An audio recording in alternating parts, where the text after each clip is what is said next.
أراغون، لويس بلشنا. أراغون. أنا بكتب مثله، كتير بحبه. ها، عن جد؟ يعني هي قصيدتك؟ ايه مزبوط. هالقصيدة أنا لازم تفضلي ترجمها. شوفي شو كاتب. ايه لازم إيه الترجمة. صحيح. خلينا نكون صريحين، الشيء الوحيد بالعالم اللي ما بيتغير حبي للجوائز السوفيتية. أليك رالنا شي من كتاباتك، شو رأيك؟ مو وقتها سيرافيما، اشربوا فودكا. عن جد صراحة أنا تغير مفهومي للحياة بشكل كامل، وصارت الحياة ممتعة أكثر من القصائد. بهالمناسبة أنا بقترح نشرب نخب أهلا بالاكتئاب. رح يقوم يعزف بصحتكم. صحتكم.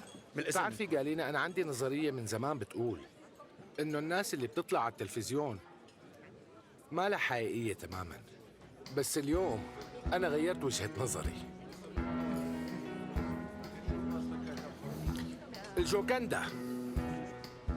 الجوكندا هي أجمل امرأة بالعالم كله، لدرجة أني اقتنعت بهذا الشيء. وكل سنة حاسس مثلي انه هو كتير مستصغر حاله. كل سنة كنت روح على باريس، على اللوفر. ايه اللوفر. بس أنا هلأ أيقنت إني واقف قدام الأصل.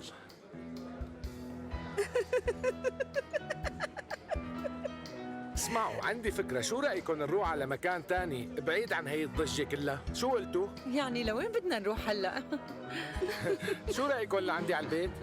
فكرة ممتازة. منروح ليش لا؟ لو سمحتوا الجو كتير حلو اليوم. أنا بدي أقول لأنه داخلي. والهواء ريحته كلها بحر. يعني مو معقول نضلنا قاعدين. صب لي. فيني اعرف ليش عم تضحكي انت؟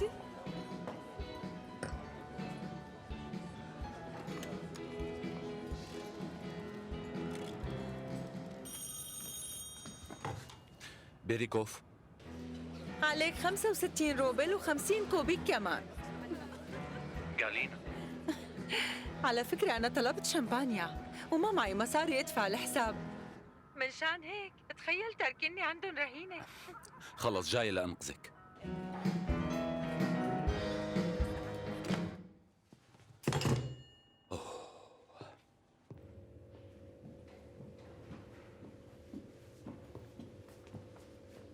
روتا كارلوفنا، هيك كوبا صارت إلنا.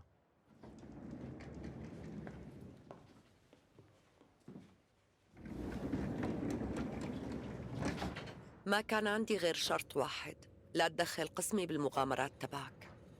أولاً هذا قسمي ما قسمك، وثانياً كل شي خلاص مفهوم. لسه ما في شي خلص. هذا تهديد شي؟ هاي نظرة خارجية على الموضوع، 3 بيعرفوا خطتك. هاي بس بالقسم. قديش لسه في ناس بتعرف بالطيار الأمريكي الأسير عند الاتحاد السوفيتي؟ أكيد حدا منهم رح يحكي شي. رفيق بروكلوفيتش. غريغوري. فلاديميروفيتش، هذا بيكون اسم أبي على فكرة. كمال لعند الكوبيين؟ مزبوط. الصقر تبعك كمان قدر يوصل لهنيك. كتير حلو. لا أنا رايح بشغل خاص. تصبح على خير رفيق. وانت من أهله.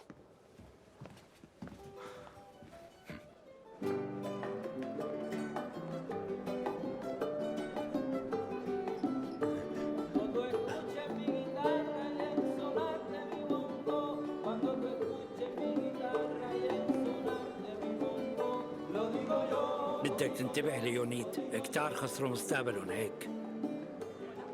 بشتغل مع تشيرنيخ، خبرني بعد ما تحكي مع فيكارو.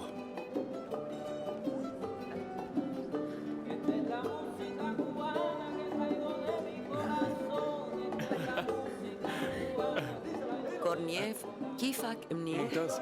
ساعدني ودير بالك من شويكم، خاف منه إذا شرب يفضحنا.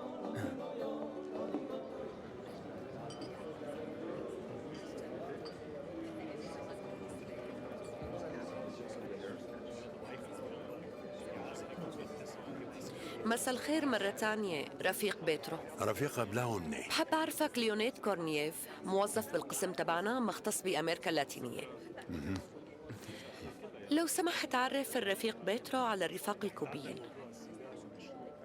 لا تشيل عينك بنوب عنه، لا تخليه يشرب.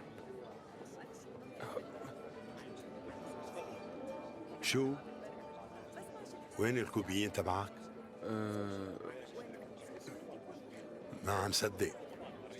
حتى السفير الامريكي لافلين تومسون اجا. هي حركة جريئة منه كتير. خلينا اول شيء نروح ونحكي معه. بيترو بروكوفيتش، بظن انه روم تقيل عليك لانه موهيتو؟ موهيتو هاد تمام. بيترو بروكوفيتش.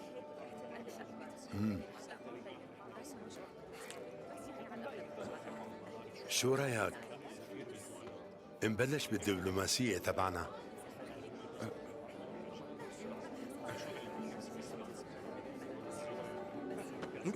بعتذر. إيميليو؟ لونيا؟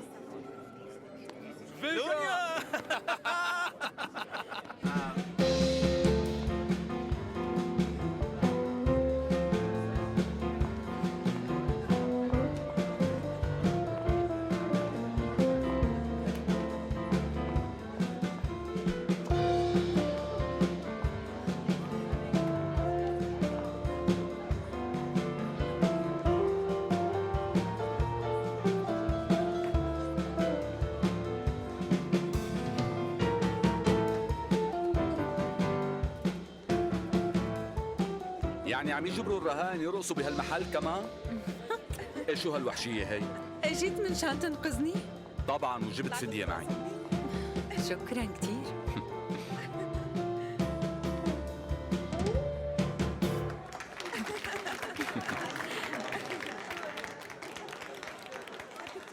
طالعة بالطير العالي. شكرا. نرقص؟ ايه بنرقص بس الوردات.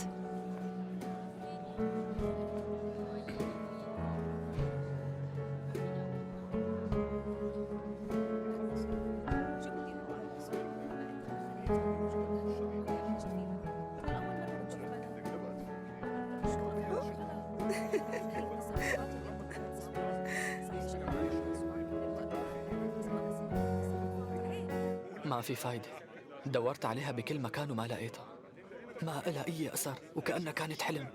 هلا صحيح ماني متذكر شكلها منيح أو ماني حتى متذكرها بشكل واضح، بس ليك صورتها دائما عم تضل معي.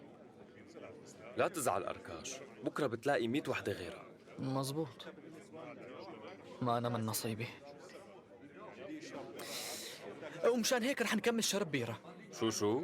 حنشرب نخب تعاستنا. يعني حنشرب ونحن مقهورين؟ ايه. شو؟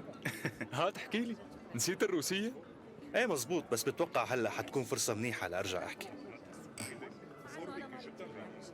كورنييف، ليونيا، معقول ما عرفتني؟ نيكيفوروف من الخارجية. يلا عرفني عرفياك الظريف. أنا وكورنييف أصدقاء قدامى، بس إلنا 14 سنة ما التقينا ولا شفنا بعض. مو معقول، شو هالذاكرة هي؟ وهيك انتوا تذكرتوا بعض بهالسرعة؟ شكلها رفقتكم قوية كتير. إيميليو هذا نيكيفوروف من الخارجية. تشرفت بمعرفتك. وأنا كمان. شو عم تشربوا؟ ماهيتو. من زمان كان عندي صديق فاليركا، رفيق قديم. ضيعنا بعض بالحرب، ومن كم سنة بيمسكني واحد بالقهوة بيقول لي نيكيفوروف هاد انت، شو معقول ما عرفتني؟ أنا فاليركا. شربنا وأكلنا وتسلينا وحتى دينته مصاري. بعدين بكتشف فجأة إنه هذا الشخص واحد تاني تماماً. لا نحن مو هيك، أنا وليونيد نتذكر بعضنا كتير منيح. وقت كنا بدار الأيتام طول الوقت كنت تحلم تروح رحلة حول العالم.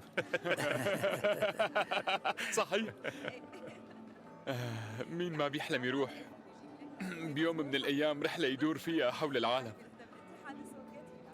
فيجا، أنت بتتذكر نحن شو كتبنا على حيط الخندق الفاشي وقتها؟ على شط الخليج. شو هالسؤال؟ مين بيتذكر هيك امور هلا؟ بدي اياك تتذكر، هذا مهم.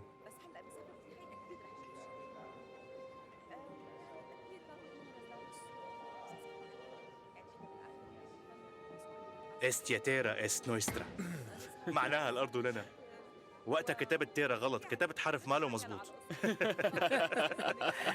كسلان. ايه لكن بصحة ارضنا. بصحة ارضنا. أنا بتشكرك رفيق كورنييف. يا ريت تتفضل معي.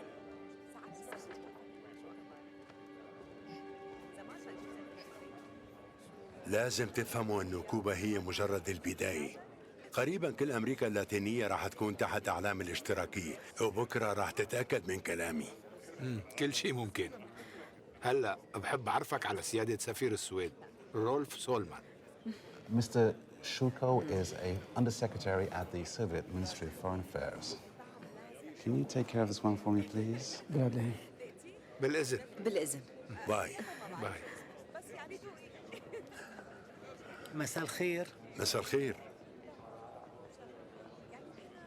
سعادة السفير، هلا رجليك ما تعبوا؟ عفواً، بس شو قصدك؟ إلك سنين عم ترقص على صوت الموسيقى الأمريكية. هذا قصدك؟ لا أبداً. بأكد لحضرتك إنه السويد في عندها الموسيقى الخاصة فيها وبس. إيه مزبوط مزبوط. مع إنه اليوم الوضع مختلف. مثل ما انك شايف كلنا عم نرقص على صوت الجيتار الكوبي. ايه. حتى العجوز تومسون. ايه مو مشكلة، بكرة كلنا راح نشوف كيف السفير راح يرقص بعد ما ايزنهاور يقدم لنا اعتذار رسمي بباريس. هذا اللي راح يصير. أنا متأكد إنه هذا الشيء راح يكون بالنسبة إلهم كتير صدمة كبيرة. بيترو كيف بروكوفيتش، لكان؟ بيترو كيف؟ بروكوفيتش، تعال نسلم على سفير الهندوراس. ايه هلا منروح. بالإذن. سيد شويكو. نعم. ممكن أعرف بالضبط يا ترى عن شو بده يعتذر الرئيس ايزنهاور؟ أوه، على أساس أنت ما بتعرف؟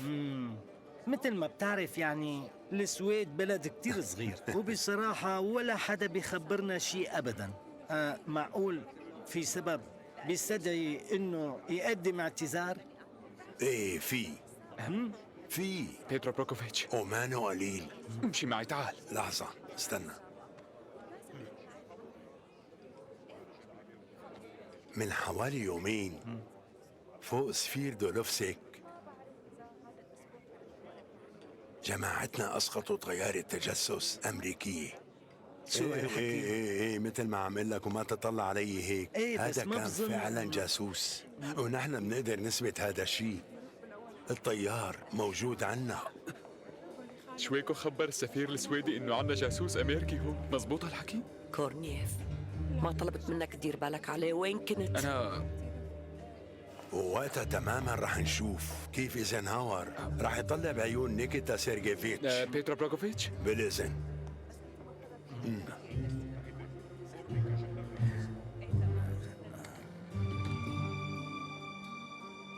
ناديجدا بيتروفنا، بدي تلاقي لي بيريكوف ضروري. تليفون لإلك. شكرا. رفيق بيريكوف. أنا بالحفلة. شويكو من شوي خبر السفير السويدي بخصوص الطيار. مفهوم. لا عن جد أنا مضطر. بس أنا صرت سامعة هذا الحكي أكثر من مرة. بوعدك إني رح أرجع أكيد. مهمة ضرورية وما بتتأجل كمان.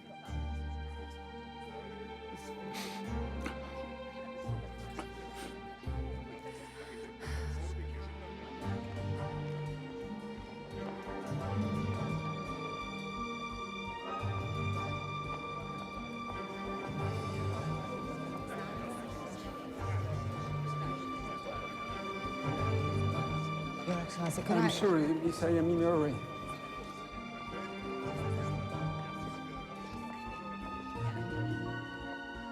I'm sorry, Mr. I have very important information for you.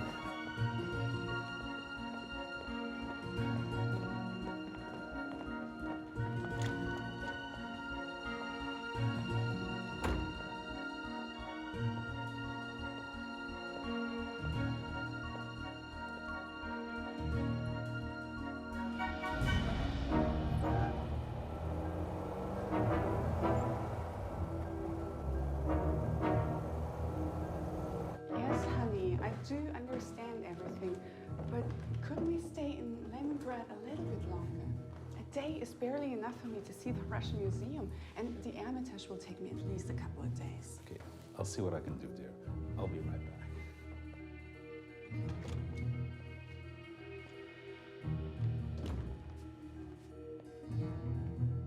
It's a beautiful dress you're wearing. Is that Yves Saint Laurent? No, it's a foreign minister's tailor shop. I did not realize you were American. I'm a Soviet diplomat.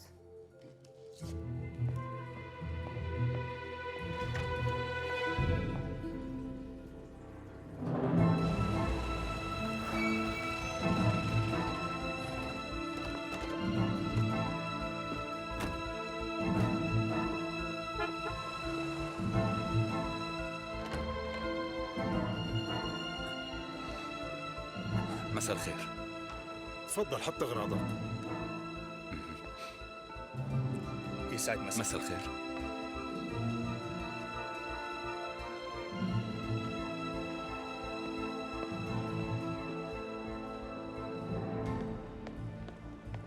شو اللي عم بيصير؟ سويدي خبر تومسون 10:30 اللقاء الصحفي تبع المكتب الحكومي.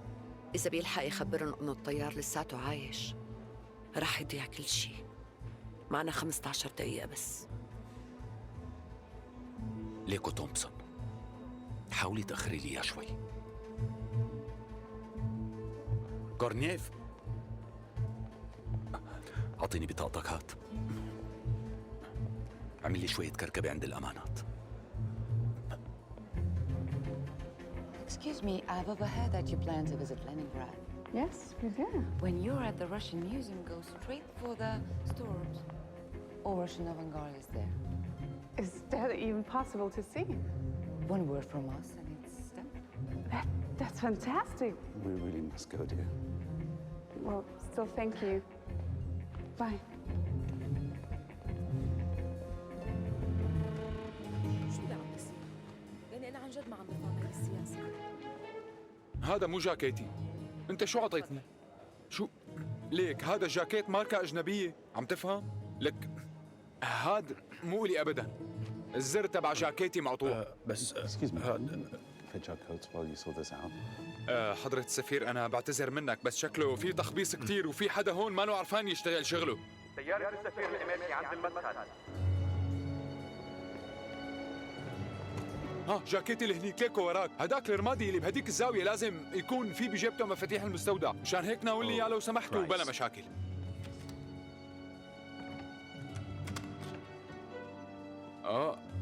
هيك القصة بهالبساطة؟ عندك.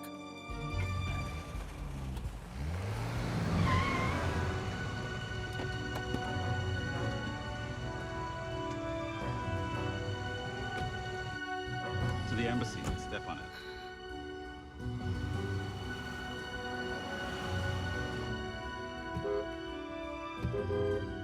What now?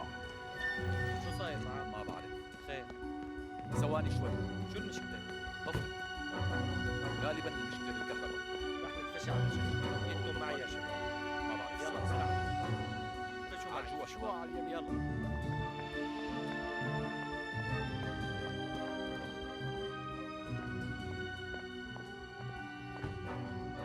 10:03 بده 5 دقايق للسفارة الأمريكية.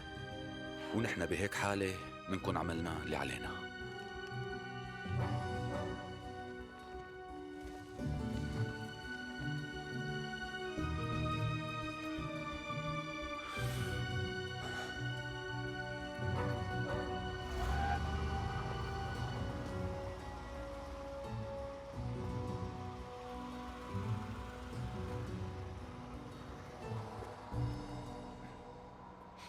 اكتشفت لك انه جماعتنا ما بيعرفوا يشتغلوا اي شيء. اي بيتعلم.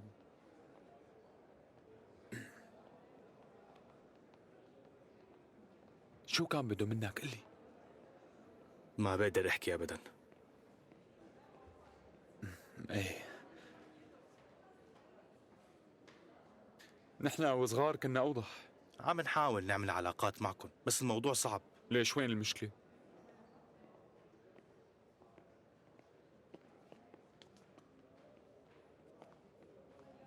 كبداية لازم الاتحاد السوفيتي والولايات المتحدة الأمريكية يختلفوا مع بعضهم.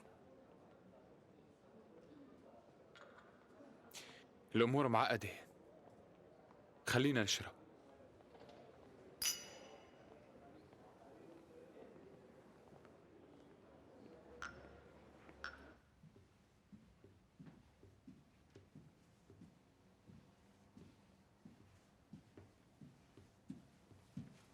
شكرا لأنك اتصلتي.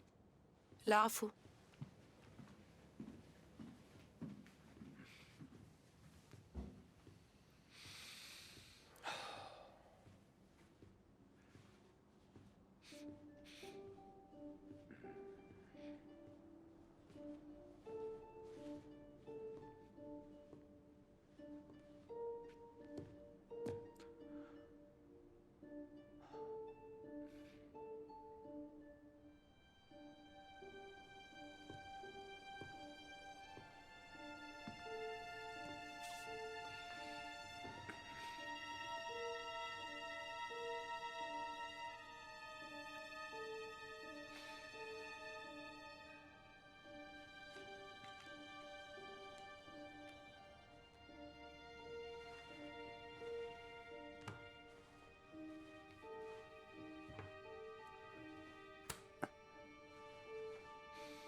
تومسون تأخر.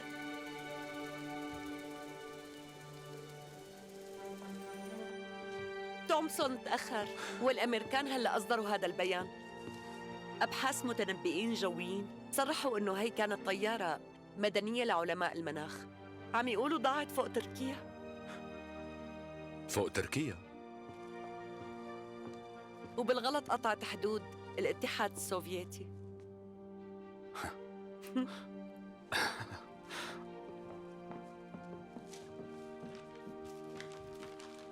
وهذا كان كبير كتير.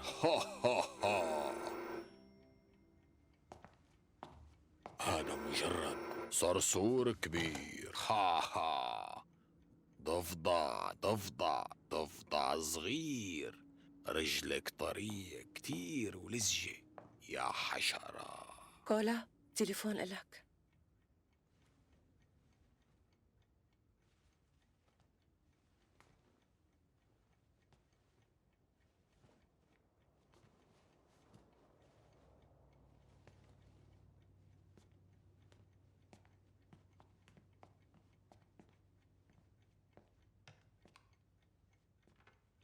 ايه نعم. طيب تعوا فورا.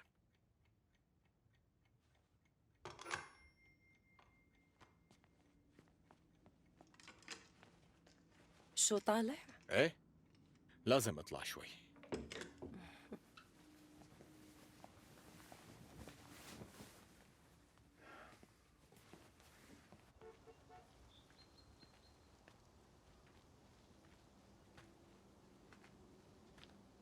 شو هالحلا كله؟ فيك تتخيل الوضع من الصبح على رجلي. يوم صعب؟ كيف الحفلة؟ كان ممكن تكون أسوأ بكتير، بس مرقت. مرقت؟ كولا، بخصوص هديك الشكوى اللي قدمتها ضد بيريكوف بدي اسحبها. بلا ما نحكي عن الشغل هلأ. كولا، الشي اللي بيناتنا من اليوم لازم يوقف.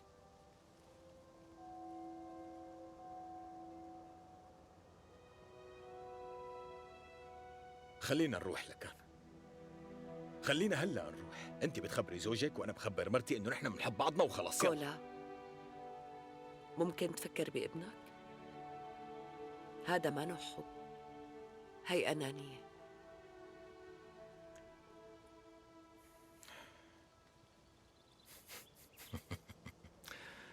وانت صدقتي؟ كله مزح بمزح. بس مرتين بالاسبوع، هذا هو حدنا الطبيعي. شو مشان الشكوى على بيريكوف؟ رح تشق الورقة؟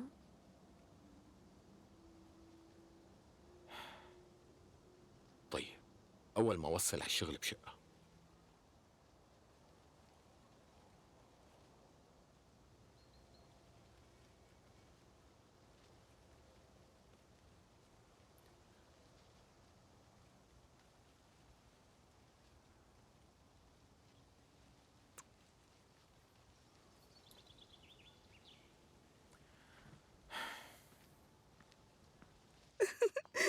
جالوشكا، بالسلامة. على مالك. منيحة؟ أنا منيحة. تمام. الجواكيت لو سمحت. معك الرقم؟ ما معي رقم. شكرا لك.